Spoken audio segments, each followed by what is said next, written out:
Have you ever tried to write a song using a scale you've never knowingly encountered before, only to find that you're playing the wrong chords within said scale due to a lack of familiarity? It has happened to the best of us, which is why I've concocted a system that will enable you to identify which chords you can use within said scale.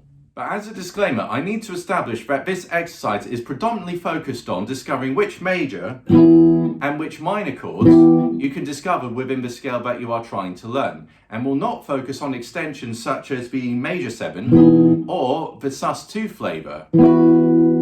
Firstly, we need to be familiar with a 2-string major and minor arpeggio and the tonalities that they can provide. In order to play a major arpeggio in the key of C, we're going to be playing our root note C on the 3rd fret of the A string. Then we're going to be playing our major 3rd E on the 2nd fret of the D string. Then we're going to be playing our perfect 5th G on the 5th fret of the D string. Now, in order to play a C minor arpeggio, we are again going to be playing our root note C, but instead of playing E as a major 3rd, we are instead going to be playing an E flat note as our minor 3rd, which you can play on the 1st fret of the D string. And then we will again be playing our perfect 5th G. The next stage is for you to learn the scale shape of the scale that you wish to learn. And for the purpose of this exercise, you only need to learn it within the 1st and 2nd positions of the scale. Once we are comfortable being able to play the 1st and 2nd position of the scale shapes, we can then figure out what the chord progressions are. The way we do this is that we take the arpeggio shapes that we previously learnt, but then we try to retrofit them into the scales that we have now learnt. For example, in the key of C major, we can play a C major arpeggio, a D minor arpeggio, an E minor arpeggio, an F major arpeggio, a G major arpeggio, an A minor arpeggio, and a B minor diminished 5 arpeggio.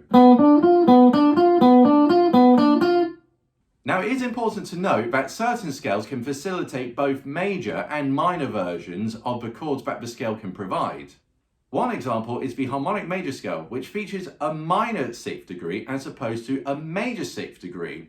In the case of the C harmonic major scale, we can utilise an E minor arpeggio, like we did with the natural major scale, but due to the flattened 6th degree, we can also utilise an E major arpeggio.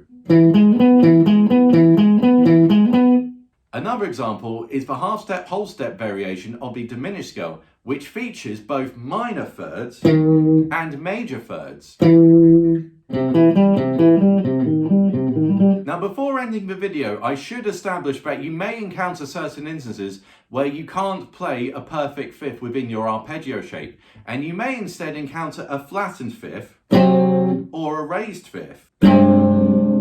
If you encounter a situation where you encounter a flattened 5th, you simply refer to the arpeggio as either a major or minor diminished arpeggio. However, if you encounter an arpeggio with a raised 5th, you simply refer to the arpeggio as either a major or minor augmented arpeggio.